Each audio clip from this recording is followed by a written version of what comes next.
Bismillahirrahmanirrahim. Assalamu alaikum wa rahmatullahi wa barakatuh. Good morning. Today we have an exclusive interview with Dr. Monzer Kahf. Good morning, Dr. Monzer Kahf. Good morning. Wa alaikum assalam wa Thank you for rahmatullah. joining us today. You're Dr. welcome. Monzer Kahf is a well-known Islamic economist, and he is an expert in Islamic financial contracts, and he is also the professor in Hamad bin Khalifa University, which is a member of Qatar Foundation. Dr. Monzer Kahf, how are you? Thank you very much. Thank you. for, I am very glad to be with you. A very short time for this conversation or interview. Dr. Monzer Kahf, we want to know what are the main or the basic difference or the feature of or characteristic of Islamic finance or Islamic economics as a whole compared to another economic system or another finance system. Would you please give a brief information about that? The area of or the principles of Islamic economics are normal, rational principles for virtuous, productive life.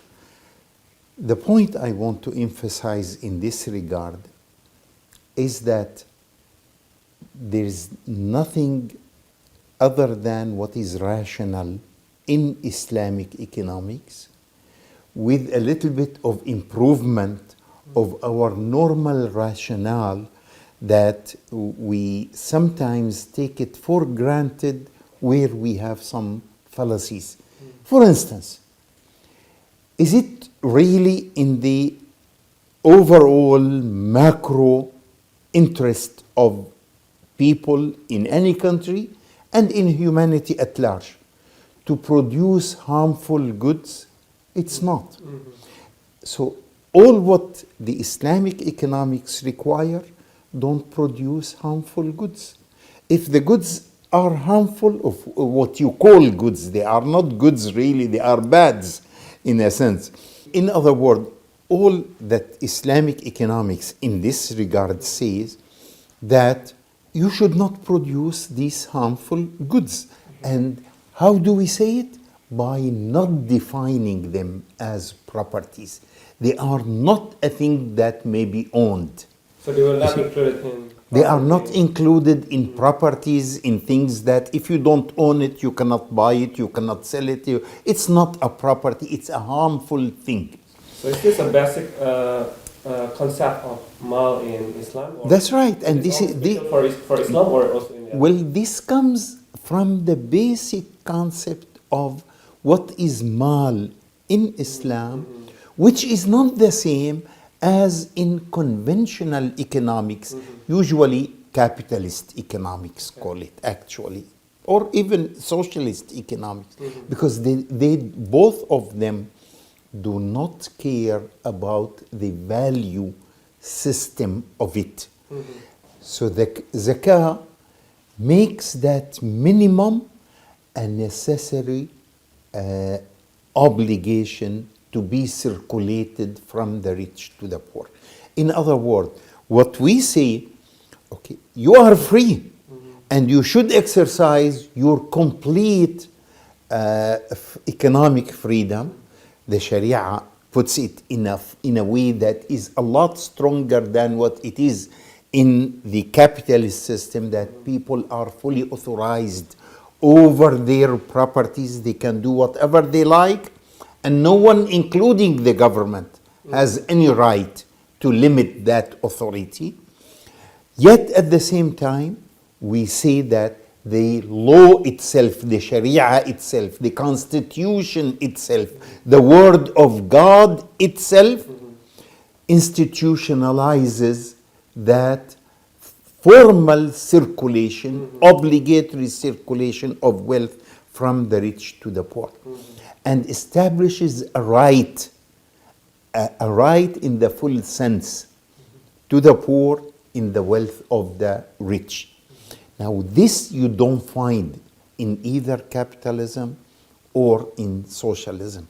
While Sharia, Islamic economic system, recognizes in full the importance of properties, of mal, and the authority of people on their own property, At the same time, it establishes a right to circulate wealth continuously from the rich to the poor, so that you create a dynamism in the economy that is not even in the hand of the government. That's required by the system itself.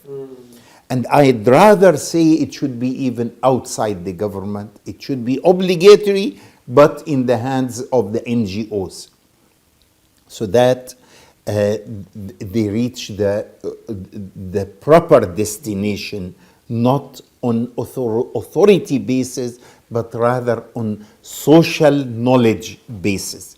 These principles are reflected also in the Islamic finance and banking.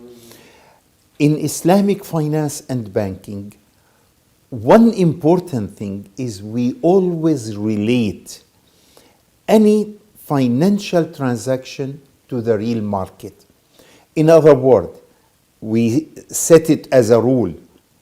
Islamic finance is asset-based, goods-based, services-based, commodity-based, real assets, real transaction, real economy-based. That is, there should be no financial transaction that does not also have a movement of properties, of goods and assets from one hand to another.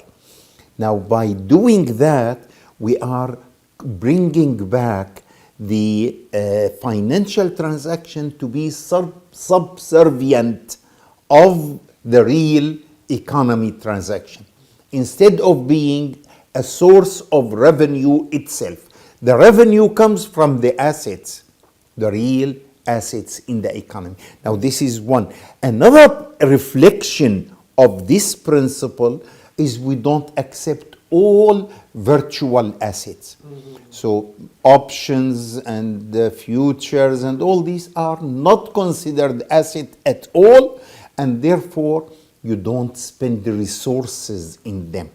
You render these resources to the real economy to produce food and items of use and of benefit to human beings.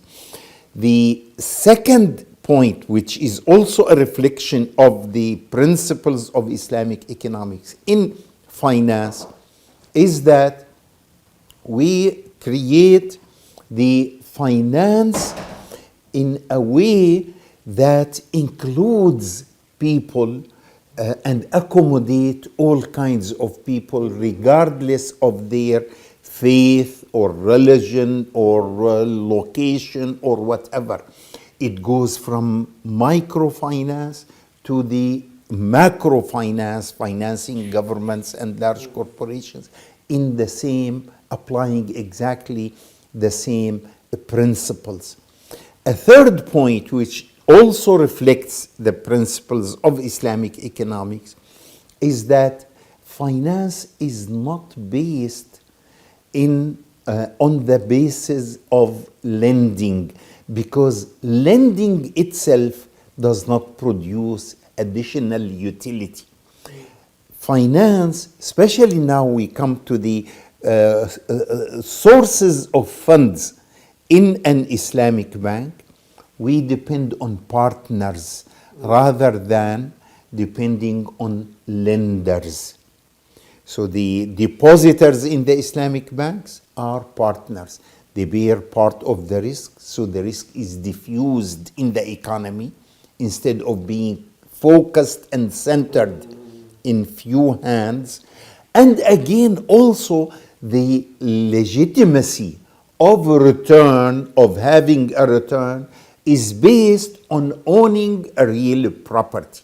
So the bank becomes only an agent of the depositors, not independent. It works as an agent, wakil. Does it mean that we will have more stable economy and we will have a smaller chance for a crisis? That's right. I mean, smaller chances for crisis come from three angles in Islamic banking. One angle, by refusing and rejecting the imaginary properties like options, futures, and swaps, and all that. We refuse them. These are not assets, you don't deal with them. So you are cutting off a major part of speculation. This is one. Two, by relating every transaction with the real market, to the real market instead of being debt only. By, in other words, if we put it in a different way, by rejecting the debt-based transactions. Now here again, we remove another big part of speculation in the market. There is no speculation on interest rate. There's no need for it because you cannot trade debts. Interest rate requires trading debts, and it is based on trading. And if you cannot trade it, then there is no need to speculate on that. If there is any room for anticipation of prices, it is prices of real goods and services, not prices of imaginary and purely financial transactions. You see, this is where big losses and big profit, both big losses and big profits, are speculative by nature. Yes. Okay, this is where they come in pure financial transactions. In real goods, you cannot. Now, a third one, where if you link every single financial transaction to the real market, it means the financial sector will not expand beyond the real sector. This also cuts off the third source of crisis. So you definitely, Islamic banks and Islamic finance are much more resilient to financial crisis because of these three elements, which are extremely important. Okay. Dr. Monzer Kahf, we are very thankful and very grateful to have you in this interview, and we are hoping and we are waiting for you in Indonesia. Inshallah. To visit our university and also to visit Indonesia and to see how the development of Islamic economics and especially Islamic finance in Indonesia. Thank you. That's our interview today. Inshallah, we'll meet with Dr. Monzer Kahf again in the other occasion and maybe in Indonesia. Inshallah. Thank you. Assalamu alaikum wa rahmatullahi wa barakatuh. Inshallah. Barakallah feek. Alaikum assalam. Barakallah feek.